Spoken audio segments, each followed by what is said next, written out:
बजाय और उनके वेलकम करें।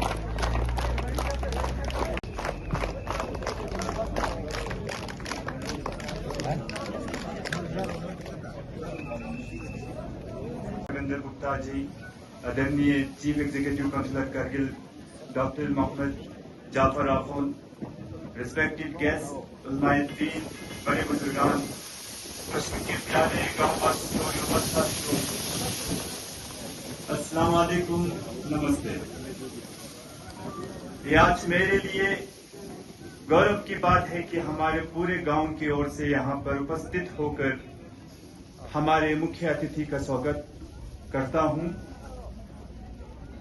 इसी गौरवता को बढ़ाते हुए मैं गुजारिश करता हूं अपने उलमाए-ए-दीन से कि वो हमारे मुख्य अतिथि को ट्रेडिशनल खिताब से सम्मानित करें। Sheikh Ahmad Arman Imam Juma, Sheikh Hasnain Rizwani vice president of IKMT और शेख गुलाम हुसैन ज़ैनुद्दीन से कि वो हमारे मुख्य अतिथि को ट्रेडिशनल खिताब से सम्मानित करें।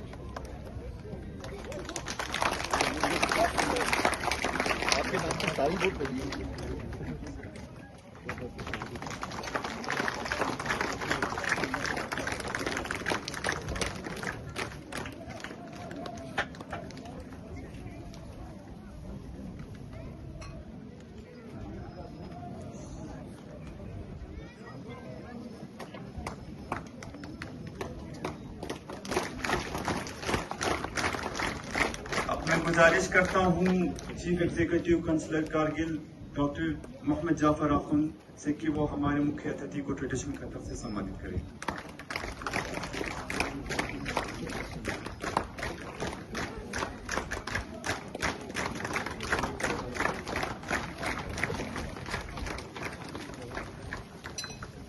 अब हमारे गांव के वरिष्ठ नागरिक नंबरदार मोहम्मद अली से गुजारिश करता हूं कि वो यहाँ पे आके हमारे मुख्य अतिथि को ट्रेडिशनल खिताब से सम्मानित करें।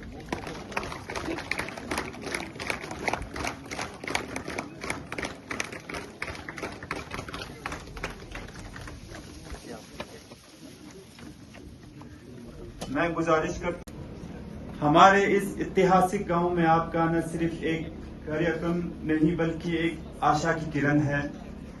ये लद्दाख के हर कोने तक पहुंचने की आपकी प्रतिभा का प्रमाण है और पश्चिम के इतिहास में इसे एक यादगार लम्हे से जाना जाएगा। आप सभी श्रोताओं को बताता चलूं कि हमारे नए लेफ्टिनेंट गवर्नर श्री कविंदर गुप्ता जी अपने जीवन में कई पद संभाल चुके हैं, जिनमें mayor of city of Jammu and deputy chief minister of Jammu and Kashmir रह चुके हैं। सर, हम पश्चिम के लोग हमेशा अपनी सहनशीलता, अपनी जीवन संस्कृति और अपनी अटूट भावनाओं पर गर्व करते रहे हैं और एक ऐसा कम्युनिटी है जो अपने हेरिटेज को न सिर्फ संजोता है बल्कि इसकी रक्षा भी करते हैं। आज हम सिर्फ एक डिग्निटरी को होस्ट नहीं कर रहे हैं बल्कि एक ऐसे लीडर का वेलकम कर रहे हैं जो सबका साथ, सबका विकास पर प्रतिबद्ध है और हमारी पूरी आशा है कि वो हमारे ग्रेवियंस को जरूर सुनेंगे और हमारे विकास के लिए सक्रिय हाथ बढ़ाएंगे। सर, मैं आप लोगों के सामने हमारा मेमोरेंडम पेश करना चाहता हूं। An important issue is inclusion in the LC. Our village, due to its proximity to the line of actual control and the strategically sensitive region of Pashkin, has historically endured significant hardship, mainly during the Kargil war. During the conflict, the area was exposed to heightened security threat, restricted movement, and recurring disruption. However, the absence of formal recognition under the LC category deprives residents of benefit available to the similar affected border population. So please, it's matter of concern for village. The second important point is upgradation of primary health center to community health center. The existing primary health center is grossly inadequate in meeting the growing healthcare demand. So I urge Lieutenant Governor to look into this matter and upgrade it to community health center. The third important point is implementation of lift irrigation project in Paranumba, Thang and Mandalumba. Sir, agriculture is being the main primary source of livelihood in our village. The introduction of lift irrigation system is essential. The fourth point is grant of subdivision status. Our village, along with its adjoining panchayat, serves a population exceeding 7,000, making it viable for subdivisional recognition as per administrative norms followed in other region. This region central location coupled with growing population density make an ideal hub for decentralized governance and quicker service delivery. And the last and important point, sanction and establishment of degree college. The absence of higher education institute in the entire stretch from Pashkim to Leh has created a significant educational gap despite consistently enrollment rates in higher education through the region. So upgrading the existing government higher secondary school in Pashkim into full-fledged degree college as the institution has already significant land and basic infrastructure. Thank you.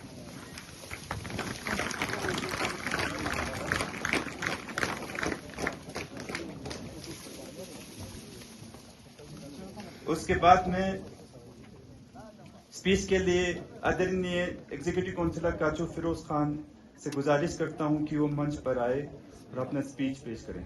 बिस्मिल्लाहिर्रहमानिर्रहीम।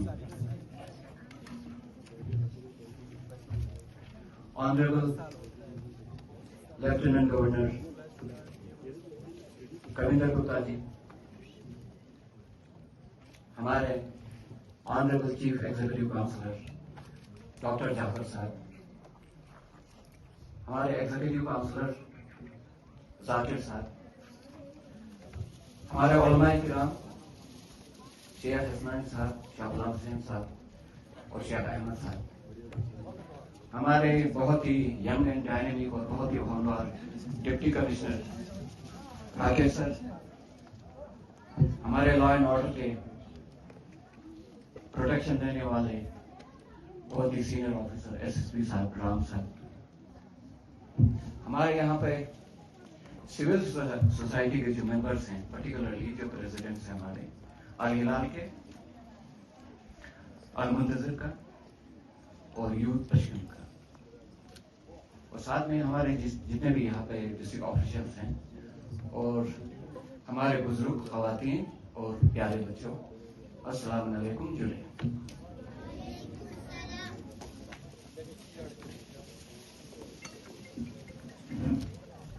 आज सबसे पहले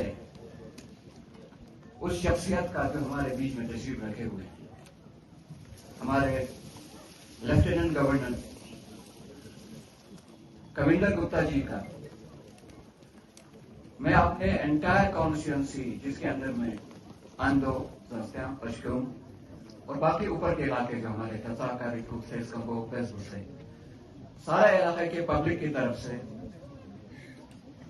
कविंदर जी का हम welcome करते हैं और मुबारकबादी पेश करते हैं इस बात के लिए कि कविंदर गुप्ता जी हमारे ऑनरेबल लेफ्टिनेंट गवर्नर बन के यहाँ पे तशरीफ लाए हैं। हम शुक्रिया इसलिए भी अदा करना चाहते हैं कि इन्होंने पहले फुर्सत में लेह के बाद डिस्ट्रिक्ट कारगिल का आज के दिन में विजिट करके और पर्टिकुलरली पश्चिम गांव के अंदर में यहाँ पर स्टॉप आउट करके हम उस चीज के लिए आपका दिल के गहराइयों से शुक्रिया अदा करते हैं।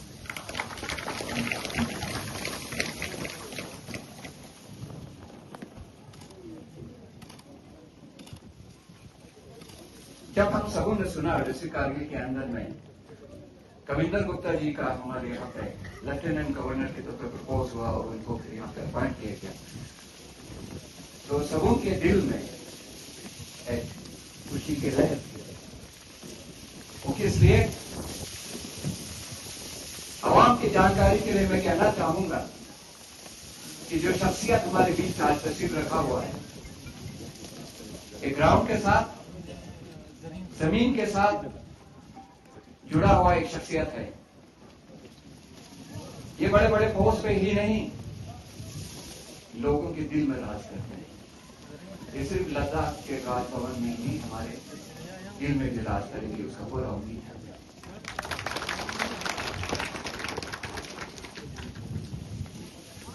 आप सब जानते हैं, हमें खुशी इसलिए हुई थी कि कविंदर जी 3 बार कॉन्जिक्यूटिव, रिकॉर्ड कॉन्जिक्यूटिव जम्मू के मेयर रहे। उसके बाद हाउस के अंदर में स्पीकर रहे हैं। इतने इंपॉर्टेंट पोजीशन पे रहे हैं हमारे गवर्नर साहब। फिर JNK के अंदर में, गवर्नमेंट के अंदर में सबसे एक बहुत ही इंपॉर्टेंट पोजीशन पे डिप्टी चीफ मिनिस्टर के पोजीशन पे रहे। ये ऊपर उभर के आए हैं। और हम गवर्नमेंट ऑफ इंडिया का, पर्टिकुलरली प्राइम मिनिस्टर और होम मिनिस्टर साहब का, अमित शाह जी का शुक्रिया अदा करना चाहेंगे कि एक ऐसे शख्सियत को हमारे लद्दाख का लेफ्टिनेंट गवर्नर बना के भेजा, जिनको सिर्फ लद्दाख का ही नहीं, सिर्फ जम्मू का ही नहीं, हर एक के बीच में बैठ के काम करके ऊपर आए हैं। हमारे ऑनरेबल MP साहब और हमारे ऑनरेबल काउंसलर जाके उनको रिप्रेजेंटेशन भी किया था कि उनको ALC के उसमें कैटेगरी में नहीं लाया है। तो यहाँ पे पश्चिम के साथ में हमारा मुसलमान है और साथ में ही हमारा टाउन एरिया है। उस चीज के लिए भी हमने रिक्वेस्ट किया था, लेकिन अभी तक उस चीज को कंसिडरेशन में नहीं लिया है। तो मैं आपसे रिक्वेस्ट करना चाहूंगा सर, ये सिर्फ डेवलपमेंटल इनिशिएटिव्स के लिए नहीं, जो कि हमारा आने वाला रिक्रूटमेंट जो होने वाला है सर, उसके लिए भी बहुत इंपॉर्टेंट है। अगर ALC कैटेगरी में हमारे पश्चिम को और बाकी इलाकों को ले सके तो हमारी तरफ से आपसे एक रिक्वेस्ट रहेगा सर। और साथ में ही जब रिक्रूटमेंट की बात की तो मैं आपसे ये कहना चाहूंगा सर कि रिसेंटली रिक्रूटमेंट के अंदर में जो एडवर्टाइजमेंट निकला है सर, कारगिल के अंदर से बहुत सारे पोस्ट खाली दिखता है सर। वो इसलिए भी दिखता है कि एजुकेशन डिपार्टमेंट का तो कहता है कि अभी उनका रिक्रूटमेंट रूल्स नहीं बना है, इसलिए तकरीबन 240 के करीब जो पोस्ट हैं वो अभी ले नहीं पा रहे वो, क्योंकि रिक्रूटमेंट रूल्स को बहुत जल्दी बनाना पड़ेगा सर हमें। और साथ में ही जो मेरी नजर में रिसेंटली आया था सर, हमारे जो फिजिकल एजुकेशन डिपार्टमेंट के जो हमारे बहुत ही पढ़े लिखे बच्चे मास्टर डिग्री करके, बैचलर्स डिग्री करके अभी बिल्कुल अनएम्प्लॉयड बैठे सर। तो उनके लिए जो अभी मैंने स्पोर्ट्स कैटेगरी, ये फिजिकल एजुकेशन डिपार्टमेंट के अंदर में देखा तो उनके हार्डली 8 या 7 पोस्ट रखा हुआ है सर, जो कि बहुत नीचे लोअर पोस्ट के लिए, जो हर वजह से बहुत सारी चीजें आ रही सर। उसमें हमारे गांव को एक लिफ्ट इरिगेशन स्कीम की बहुत इंपॉर्टेंट लगता है सर, उस चीज को हमें सामने रख के काम करना पड़ेगा सर। तो उसके लिए अभी हमने डिपार्टमेंट से भी रिक्वेस्ट किया कि DPR तैयार करें, तो इंशाल्लाह आने वाले दिनों में वो DPR वहाँ हम UT एडमिनिस्ट्रेशन भेजेंगे सर सैंक्शन के लिए। तो गॉड ब्लेस यू, उस चीज के लिए भी हम आपसे रिक्वेस्ट करेंगे। और इस वक्त हमें मालूम है सर, यहाँ पे बोलने के लिए तो अभी बहुत सारे बातें हो सकती है, लेकिन हमें मालूम है कि आप बहुत लंबा मुसाफत करके तशरीफ लाए, आप थके भी होंगे सर। ज्यादा तकलीफ हम बिल्कुल देना नहीं चाहेंगे, लेकिन मैं एक बार फिर से ऑनरेबल LG साहब का एक बार पूरे एंटायर पश्चिम कॉन्स्टिट्यूंसी की तरफ से मैं शुक्रिया अदा करना चाहता हूँ कि ले से तशरीफ लाते हुए यहाँ पे पश्चिम पे स्टॉप और यहाँ पे आपने फरमाया जिसके लिए। और हमें पूरा पता है कि सर आप एक विजनरी एक लीडर हैं। आप आने वाले दिनों में अपने उस विजन को साथ लेके, एंटायर लद्दाख को साथ लेके, हमारे ले कारगिल को साथ लेके आगे बढ़ेंगे इंशाल्लाह रहमान। और साथ साथ में ही मैं ऑनरेबल CC साहब, EC साहब और डिप्टी कमिश्नर साहब, SP साहब और ऑनरेबल काउंसलर और हमारे खासकर उलमाए किराम जो यहाँ पे तशरीफ रखते हैं, और साथ में ही हमारे जहाँ पे बुजुर्ग लोग हैं, खवातीन हैं, बच्चे हैं, और पर्टिकुलरली हमारे मीडिया के जो यहाँ पे अफराद तशरीफ रखते हैं, आप सबों का मैं शुक्रिया अदा करना चाहूंगी कि आप लोग अपना वक्त कीमती वक्त निकाल के यहाँ पे तशरीफ लाए। और इस उम्मीद के साथ कि आने वाले दिनों में हम हमारा LSDC कारगिल का और हमारे आवाम का लद्दाख के कंट्रीब्यूशन में आपका हमेशा साथ रहेगा। God bless, thank you very much, खुदा हाफिज़। इलाके के हमारे देशभक्त जनता को मैं पहले सलाम करता हूं। इस प्रोग्राम में प्रमुख रूप से हमारे CSC जनाब अकूब साहब, हमारे सभी एग्जीक्यूटिव काउंसलर्स, हमारे डीसी श्रीमान राकेश जी, एसएसपी श्री राघवन जी, यहाँ पर उपस्थित हमारे धार्मिक जो लीडर्स हैं, यहाँ पर इस इलाके की, पश्चिम इलाके की हमारी जनता, माताओं, बहनों, प्यारे बच्चों, आज मैं सुबह से ही मुझे लगता है कि कोई 5वां 6वां प्रोग्राम है, लेकिन लोगों का डिसिप्लिन देख करके, लोगों की एक मानसिकता देख करके, लोगों की सोच को देख करके जिस प्रकार की देशभक्ति का परिचय आपने पिछले समय में दिया है, उसके लिए वाकई मैं आपका सभी का शुक्रगुजार हूं। एक ऐसा क्षेत्र जो दुनिया से अलग है, अच्छे लोग और विशेष करके दूर दराज की, जो यहाँ कहा गया मेरे भाई साहब ने कि पेशेंस को रखने वाले लोग, लेकिन हम ऐसा नहीं करेंगे कि आपको ज्यादा पेशेंस रखनी पड़े, जो आपकी जो डिमांड्स है उसको पूरा करने का प्रयास करेंगे। मुझे जो बताया गया एडमिनिस्ट्रेशन द्वारा, यहाँ पर मल्टीपर्पज प्ले ग्राउंड का निर्माण 5 करोड़ के साथ हुआ है ना, सच है ना? और इसके बाद इंडोर स्टेडियम लास्ट लुम्मा 5 करोड़ का वो भी काम हुआ है, वर्क स्टार्ट हो चुका है। मोडरेबल ब्रिज ऑफ त्रिजे तो पश्चिम तक जो हो रहा है, वो भी 9 करोड़ का काम यहाँ पर चल रहा है। मोडरेबल ब्रिज जो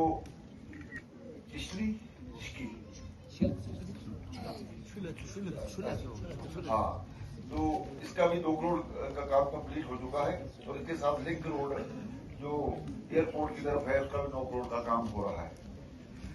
कुल मिलाकर के भारत सरकार की तरफ से भी जो मेरी पहले भी बात हुई है, कोशिश की जा रही है हमारे जो दूर दराज के इलाके हैं उसको डेवलप किया जाए। आपने देखा जो हमारी मिजोरम है, नागालैंड है, दूसरी स्टेट्स है, वहां किस प्रकार से जो टैक्सलाइट दूसरे लोग वहां पर बहुत हालात खराब थे, लेकिन एक प्रयास के साथ हमारे सुरक्षा बलों ने, हमारी सरकार की जब बिल होती है, पावर बिल, इच्छा शक्ति होती है, तो सब काम ठीक होते हैं। आज ये सारे क्षेत्र अच्छी तरह से डेवलप भी हो रहे हैं। जब विशेष करके वहां का लॉ एंड ऑर्डर ठीक होगा तो स्वाभाविक बात है कि वहां के लोग भी खुशहाल होंगे, वहां के लोगों को रोजी रोटी भी मिलेगी और वो प्रदेश नाम भी कमाएंगे। आपने देखा एक प्रयास ये भी किया गया जम्मू कश्मीर में, वो पत्थरबाजी आपने सबने सुना होगा, हमने तो करीब से देखा है उस मिलिटेंसी को। लेकिन ये जो हमारा लद्दाख क्षेत्र है, बड़ा शांत, बड़ा पेशेंस रखने वाला, देशभक्त लोग, यहां पर हमारे जो पड़ोसी दुश्मन है उनका कोई असर नहीं होगा, क्योंकि आप सीमाओं को की रक्षा के लिए खुद सारे तैयार खड़े हैं। जो काम हमारे ये जो एग्जीक्यूटिव काउंसलर हैं उन्होंने बताए हैं, वो कोई डिमांड नहीं है, वो हमारी जरूरत है, और उस जरूरत को किस प्रकार से पूरा करें, हम मिल बैठ करके इसकी चर्चा भी करेंगे, एडमिनिस्ट्रेशन के साथ करेंगे। हमारे जो चुने हुए नुमाइंदे हैं वो भी अपना एक बहुत बड़ा रोल रखते हैं। पार्टी पॉलिटिक्स से कोई फर्क नहीं है, हम सब मिल करके इस लद्दाख के विकास को चाहते हैं। और मैं आपको विश्वास दिलाता हूं, जिस मानसिकता के साथ मैं आया, माननीय राष्ट्रपति जी ने, माननीय प्रधानमंत्री जी ने जिस प्रकार से मेरे ऊपर विश्वास किया है, मैं आपको विश्वास दिलाता हूं, दिन रात 24 घंटे जितना आदमी की जरूरत होती है सोने की या थोड़ा रोजमर्रा के जो काम होते हैं, उसके अलावा पूरा जो वक्त है इस लद्दाख क्षेत्र के लिए दूंगा। आप हमारे अपने हैं, हम एक परिवार हैं। परिवार में जब मिल बैठकर के चर्चा होती है तो कोई भी प्रॉब्लम है उसका हल होता है। तो आने वाले समय में मैं अपने जो नुमाइंदे हैं, यहां पर चुने हुए नुमाइंदे हैं, हमारे जो धार्मिक लोग हैं, हमारे जो और समाज समाज में, अपने इस इलाके में अपना महत्व रखते हैं, मैं कहता हूं कि आप आते रहिए। जब आपसे फीडबैक मिलेगी, आपसे जानकारियां मिलेंगी, आप मेरे ध्यान में लाएंगे, तो मैं भी हमारे जो सभी काबिल अफसर हैं उनके माध्यम से आप सबका जो काम है इस इलाके का वो पूरा कर पाऊंगा। मेरी ये कोशिश रहेगी। इस महीने में मैंने अपने साथियों से कहा था, मैं चाहता हूं कि पूरे लद्दाख का, पहले मैं आया करगिल, पहले मैं आया लेह, उसके अलावा कहीं नहीं गया था। आज इन्होंने हर इलाके में जो मुझे घुमाया है, मुझे अपने आप में अच्छा लग रहा है लोगों से मिलकर के। तो हर महीने में एक बार जो नए एक जिले बने उसमें से मैं जा पाऊं, ऐसा मेरा प्रयास रहेगा। क्योंकि जब बार बार आते रहेंगे, ठीक है मौसम की थोड़ी यहाँ पर वो रहती है कि अलग तरह का मौसम है, जो जिला टनल का निर्माण हो रहा है, और आने वाले समय में जब सड़कों के साथ ये इलाके जुड़ते हैं तो बहुत सी डेवलपमेंट का काम होता है। मुझे याद है मैं काम किया करता था उधमपुर में, जम्मू से उधमपुर 2.5 घंटे लगा करते थे, और आने के 2.5 घंटे, जाने के 2.5 घंटे। आज वहां हम 1 घंटे में पहुंचते हैं और जीवन आसान हो गया है, हिम्मत भी आ जाती है। हम अपने आने वाली जो पीढ़ी, ये जो हमारी बच्चे बैठे हैं, इनके लिए एक बढ़िया इनको इंफ्रास्ट्रक्चर दे करके जाएं, इनको सहूलतें दे करके जाएं, क्योंकि आपके जो परिवार में बड़े बूढ़े रहे होंगे, हमारे जो पूर्वज रहे होंगे, उन्होंने बहुत कष्ट देखा है। आज उस कष्ट को खत्म करने की जरूरत है। आओ मिलजुल करके, मिल बैठ करके सभी इस चीज को ठीक करने का प्रयास करें। इतना ही मुझे कहना है। बहुत बहुत धन्यवाद।